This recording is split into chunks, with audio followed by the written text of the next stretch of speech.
Sekarang ni kita nak hilangkan hanyir ayam ni. Macam ni cara dia. Okey, ni lemon kampung tau. Ini lemon biasa pun boleh ataupun limau biasa pun boleh.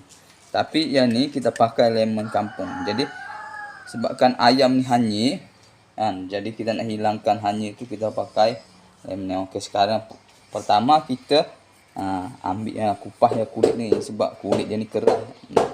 Sebenarnya kita guna air dia, tapi sebab limau ni keras kan, lemon kampung ni dia keras tau. Jadi kita kena buang dulu. Jangan buang terus dalam tong sampah ni. Jadi kita masuk sekali, bagi dia wangi. Okey? Ada faham? Okey. Okey, sekarang kita tengok. Ni lemon kampung pun isi dia. Ada air tak? Ada. Banyak air dia guys. Lemon kampung ni.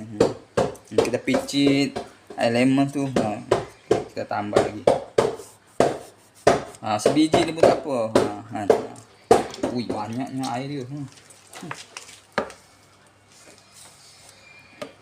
Tapi sebenarnya lemon ni bagus juga ni.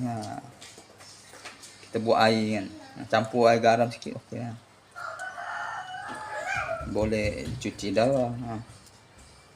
Kita nak bagi habis smoothie ni.